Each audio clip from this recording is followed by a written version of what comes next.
On va avancer un petit peu parce que là on est à l'entrée du bâtiment que tout le monde connaît sous le nom de Villa du département. On va passer côté rue. Ça c'est un panneau qui décrit, si vous voulez, certaines espèces emblématiques de l'île, hein, comme le papang, qui est le seul rapace de l'île de la Réunion. Endémique, c'est-à-dire que sa présence n'existe que sur le territoire de l'île. Il n'existe nulle part ailleurs dans le monde, ce qui est le cas aussi du tamarin des Hauts, qui est un arbre endémique de la forêt humide de moyenne altitude, entre 1200 et 2000 mètres. Et on a voulu, par exemple, à travers ce panneau, décrire les missions du Parc national de la Réunion, qui est un partenaire clé du projet. Alors justement, on va revenir à la racine même de ce projet et le pourquoi de tous ces panneaux présents le long des grilles de la villa du département. Mais en fait, la jeunesse du projet, c'était il y a 2 ans. J'ai voulu fédérer des photographes et des partenaires pour réaliser la première grande expo qui réunirait les 13 territoires ultramarins français. Ça n'avait pas été fait jusqu'à Dom et présent. Tom compris. Dom et Tom et même c'est-à-dire même Clipperton au large du Mexique, les terres australes et antarctiques françaises, Wallis et Futuna, les 13 territoires d'outre-mer, sous l'angle de leur patrimoine naturel, puisqu'il est exceptionnel. C'est quelque chose que peut-être on ignore souvent. 80% de la biodiversité française est ultramarine, donc à l'heure où les pressions sont grandes et grandissantes sur les milieux naturels, pour protéger les écosystèmes, pour protéger les espèces, il faut se tourner vers l'outre-mer parce que c'est ici que la concentration est la plus forte de faune, de flore, d'espèces vivantes tout simplement. Un panneau à découvrir avec des images de Franck Gondin que vous venez de rencontrer à la conférence de presse. Cette photo qui a été faite par Éric Lamblin qui est extraordinaire avec ses baleines à bosse escortées par des dauphins. C'est en pleine mer, hein, c'est pas un delphinarium. Hein. Ah oui, c'est en pleine mer évidemment, au large de Saint-Gilles, parce que là tout est vraiment fait au cœur de la nature, hein, c'est l'esprit de l'exposition. Et ici vous avez par exemple aussi un point de vue, une prise de vue des galeries souterraines à Sainte-Rose. C'est un décor vraiment féerique et très particulier, avec 6 km de galeries. Donc on est en fait dans les entrailles du piton de la Fournaise, le volcan. On n'a pas encore la visibilité de peinture rupestre, mais on pourrait dire que le décor intérieur pourrait s'y prêter. On s'y attend presque, quoi. Ouais. Et puis la plaine des sables sous le Givre, voilà, ça a été fait il y a quelques années. Cette photo a été faite par Franck Gondin et elle est vraiment extraordinaire. Elle montre la plaine des sables aux abords du volcan de manière c'est là qu'on voit le côté opportuniste du photographe qui, par le fait des fois du hasard, et au bon moment, au bon endroit. Et le fait du travail surtout, de la patience, de la persévérance, du talent, parce qu'il en faut beaucoup. Et les photographes de l'exposition, je pense à vraiment tous les photographes réunionnais, ils ont ça en commun de persévérer, d'aller vraiment chercher les plus belles lumières. Oui, voilà, parce qu'on peut très bien être sur place au bon moment, au bon endroit, là, mais aussi à toute la technologie qui est prise en compte pour faire cette photo de la baleine avec les dauphins. Je pense que Éric Lamblin a dû... c'est la meilleure photo sur des centaines de photos déjà très belles de baleines à bosse au large de la Réunion. On a annoncé et on a été très fiers d'apprendre ça, qu'en 2016 une photo est sortie du lot, puisqu'elle a obtenu le grand prix du National Geographic. Voilà, ça c'était une photo de comme vous le dites, une centaine de photos et puis on trouve la perle rare. Oui, tout à fait. En plein, et ici, là, quoi on a droit comme paysage? Alors là, c'est une vue du cirque de Mafate, si vous voulez, depuis le sentier du Cap Noir, vous savez, dans les hauts de la Possession. C'est une randonnée en plus très facile, famille, adaptée aux familles, au public, un grand public. Donc c'est une randonnée assez simple et on a sélectionné cette image parce que justement, tout le monde peut voir ce panorama. Il y a 2 heures ou 2 heures. Peut-être pas avec cette précision-là et les couleurs. Mais en tout cas, ce sentier-là, il est vraiment accessible au grand public. Et à cet endroit précis de l'île de la Réunion, vous avez ce point de vue incroyable sur le cirque de Mafate, qui est le cirque le plus sauvage de l'île et qu'on voulait absolument répertorier dans l'expo. Et aussi facile d'accès. Et aussi facile d'accès pour montrer aussi que tout n'est pas inaccessible, quoi. Tout n'est pas... c'est aussi à la portée, voilà. C'est sûr que tout le monde ne va pas aller nager avec des baleines à bosse, mais pour le coup, cette photo-là, on peut tous voir ce paysage. On peut tous voir le paysage qui est au-dessus, c'est la cascade de Grand Galet, à Langevin. Je pense que beaucoup de Réunionnais Lyonnais la connaissent, hein, elle est splendide, c'est une des plus belles cascades de Langevin, qui est un site qui fait l'objet de tous les regards actuellement en termes de protection de l'environnement, justement.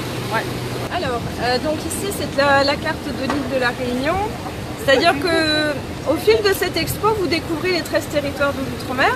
Et ça démarre toujours par une carte. Alors d'abord, on a une carte régionale, c'est ici pour l'océan Indien, qui va représenter l'ensemble des départements et territoires d'outre-mer de la zone. Donc ici, d'ailleurs... Rien que pour le bassin océan Indien. Voilà, ça tombe bien que vous ayez choisi ce panneau parce qu'ici, on a un maximum de territoires sur une seule carte. On a à la fois l'île de la Réunion, l'île de Mayotte au nord du canal du Mozambique et ensuite les territoires des TAF, les terres antarctiques et françaises. Depuis les îles éparses ici, Glorieuse, Juan de Novin. Qui se trouve donc entre Madagascar et la côte sud-est de l'Afrique. Alors, exactement, tout à fait. Et puis dans le sud, Bassas d'India Europa. Ensuite, nous avons les territoires subantarctiques. Où il fait un peu plus froid. Il fait un peu plus froid. Et ici, où il fait extrêmement froid, bien sûr. Oui, on a l'impression que la Terre Adélie est au bout du monde, peut-être pour ceux qui habitent dans le nord. Oui. Mais pour nous qui sommes dans l'hémisphère sud, c'est très très proche finalement, l'Antarctique. Et tous ces territoires protégés d'ailleurs, hein, qui abritent la plus grande réserve naturelle française, sont accessibles depuis l'île de la Réunion, à l'exception de la Terre Adélie, où vous accédez depuis la Tasmanie. En fait, hein. Tasmanie qui est aux confins sud de l'Océanie. De l'Australie. Voilà, et l'Australie. Tout à fait. Est-ce qu'on pourrait parler un petit peu de toute la partie de la côte de l'Inde, mer de Chine méridionale? Je vois des noms magnifiques, la mer de Java, mer de Banda, Kuala Lumpur, Singapour. Ça sera l'objet d'une autre exposition. Ouais. Mais c'est très intéressant aussi, oui. Très bien. On revient sur le panneau initial, un peu plus modeste, mais ô combien précis de notre île. D'accord. Et on a encore de magnifiques sites, donc... Voilà, ici le Tec-Tec, hein, c'est pour montrer aussi des espèces que tout le monde connaît. Le Tec-Tec, c'est un oiseau qui est vraiment pas farouche, qu'on observe très facilement dans les hauts. Et ce petit oiseau de la Réunion n'existe nulle part ailleurs, donc il mérite vraiment une protection, si on ne veut pas que l'espèce disparaisse complètement de la planète. Ici, cette photo nous tient à cœur aussi parce que, en réalité, elle montre un site extrêmement préservé parce que très reculé. C'est l'espace préservé du Mazarin. En fait, cette photo, elle est très symbolique de ce qu'on a voulu montrer pour les panneaux de la Réunion. Pourquoi? Parce qu'en fait, ce qui explique concrètement aujourd'hui que de nombreux espaces des Hauts soient protégés, c'est tout simplement parce qu'ils sont inaccessibles. Alors, dont le Mazarin. Dont le Mazarin, c'est inaccessible. Il n'y a aucun sentier pour y accéder. Là, ça a été une vue faite d'hélicoptère. Ouais. Mais sinon... Donc on a encore pas mal de sites inconnus à découvrir à la Réunion. Ah oui, complètement. Parce que difficile d'accès. Voilà, très difficile. Donc ça peut être dans l'Est, dans l'Ouest, dans le Sud, dans le Nord, peu importe quoi. Enfin, ouais, c'est plutôt à proximité des cirques quand même. C'est plutôt dans les Hauts quand même. Ouais. Plutôt, en fait, c'est plutôt dans le cœur du parc de la Réunion. Le cœur de parc de l'île de la Réunion, parc national, oui. Il représente 42% de la superficie terrestre de l'île. C'est-à-dire que déjà, à peu près 42% au moins de la surface terrestre de l'île est protégée par le parc. Et dans ce territoire-là, effectivement, vous avez les 3 cirques, le Piton des Neiges, toute la région du volcan. Et ce sont des espaces avec très accidentés en fait, hein, montagneux. On est vraiment dans dans une île intense. Sur les pitons, les remparts. Enfin, c'est pour ça en fait qu'elle est restée sauvage. Est-ce à dire que cet espace, cette superficie qui est entre guillemets partie prenante du parc national, est-ce que tout a été identifié, répertorié au cœur de ce parc national? Pas encore, ils le disent, au parc national, ils font un travail phénoménal de fourmis, c'est le cas de le dire, pour protéger toute cette magnifique biodiversité. Mais les scientifiques s'accordent à dire qu'on ne connaît pas tout. Là, on parlait des insectes qui avaient disparu récemment à la Réunion, mais combien d'insectes n'ont pas encore été recensés? Alors ça, c'est un insecte un peu particulier, c'est une micro-guêpe qui a été photographiée par Antoine Franck du CIRAD. Vous avez rencontré tout à l'heure son directeur Éric Geoffroy du CIRAD Réunion Mayotte. Cette micro-guêpe, elle contribue à contrôler, si vous voulez, les populations de cochenilles pour les agriculteurs. Donc c'est ce qu'on appelle la lutte biologique. Voilà, c'est la lutte biologique. donc naturels, pour améliorer la production. Alors les dates tout d'abord. Alors les dates, l'exposition devrait rester environ 6 mois ici,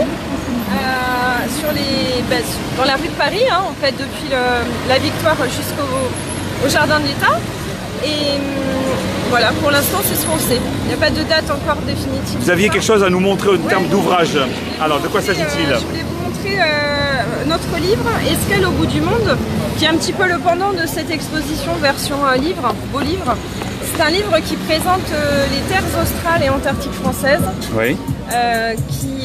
C'est quoi, un contenu de photos, de commentaires, Il y a 1200 photos, 65 portraits, témoignages de scientifiques notamment qui œuvrent dans les TAF. Et c'est grâce à un partenariat avec l'administration des terres australes qu'on a pu réaliser ce beau projet. Et ce livre a eu un prix de la Société de géographie à sa parution. Et c'est une édition réunionnaise, voilà, exclusivité, qui nous tient à cœur de faire connaître aux Réunionnais.